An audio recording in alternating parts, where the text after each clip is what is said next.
حضرت موسیٰ علیہ السلام کا جادوگروں سے مقابلہ۔ حضرت موسیٰ علیہ السلام اور جادوگروں کے بیچ مقابلہ شروع ہوا۔ یہ مقابلہ حق سچ اور باطل جھوٹ کے درمیان تھا، اور باطل کتنا بھی طاقتور اور تعداد میں زیادہ ہو، لیکن حق ہی غالب کامیاب ہوتا ہے۔ جادوگروں نے حضرت موسیٰ علیہ السلام سے کہا، تم پہلے شروعات کرتے ہو یا ہم کریں؟ حضرت موسیٰ علیہ السلام نے کہا، پہلے تم لوگ شروعات کرو۔ جادوگروں نے اپنا جادو میجک دکھانا شروع کیا۔ انہوں نے اپنے جادو سے رسی، کپڑا، رومال اور بھی بہت سی چیزیں سے سانپ سنیک بنا دیا، اور وہ سب سانپ سنیک میدان میں رینگنے چلنے لگے۔ شاید ان جادوگروں کو یہ بات معلوم تھی کہ حضرت موسیٰ علیہ السلام نے فرعون کے دربار میں اپنی چھڑی عصا لکڑی کو سانپ بنایا تھا، اس لیے ان سب جادوگروں نے اپنے اپنے جادو سے سانپ ہی بنائے۔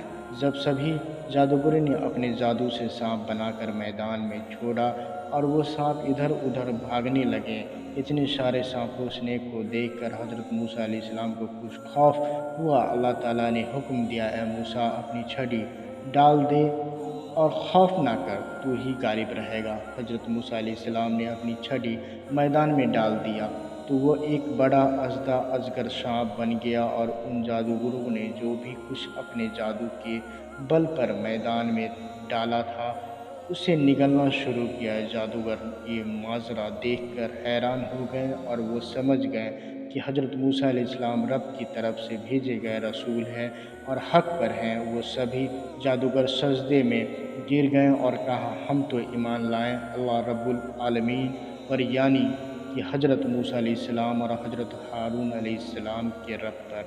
فرعون، یہاں پہ حضرت موسیٰ علیہ السلام کا جو جادوگروں سے مقابلہ ہوا تھا وہ تقریباً 80,000 جادوگر تھے وہاں پہ، اور سب کے سب ایمان لے آئے تھے۔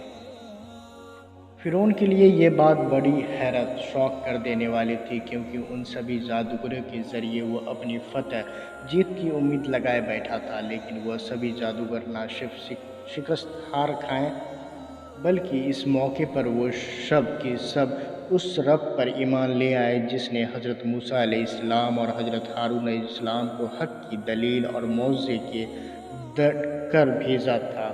ہونا تو یہ چاہیے تھا کہ سب دلیل اور معجزے دے کر فرعون خود بھی اللہ تعالیٰ پر ایمان لے آتا، لیکن اس نے گھمنڈ اور اپنے رب کی بغاوت کا ہی راستہ اپناتے ہوئے ان سبھی جادوگروں کو ڈرانا اور دھمکانا شروع کر دیا، اور کہنے لگا، اس کے پہلے کہ میں تمہیں حکم دیتا تم لوگ خود ہی ایمان لے آئے۔ مجھے یہ یقین ہے کہ تم لوگ اور یہ موسیٰ آپس میں ملے ہوئے ہو، اور یہ موسیٰ تم سب لوگوں کا بڑا استاد ٹیچر ہے، اور اسی نے تم لوگوں کو جادو سکھایا ہے، اور تم سب لوگ مل کر ہمارے خلاف سازش کر رہے ہو تاکہ ہم لوگوں کو ہمارے ملک دیش ریاست سے باہر کر دو۔ اس لیے تمہیں ابھی معلوم ہو جائے گا کہ ہمارے ساتھ غداری کرنے کا انجام کیا ہوگا۔ قسم ہے مجھے کہ میں تمہارے ہاتھ اور پاؤں مختلف سمت اپوزٹ سائڈ سے کٹوا دوں گا، اور تم سب کو سولی پر لٹکوا دوں گا۔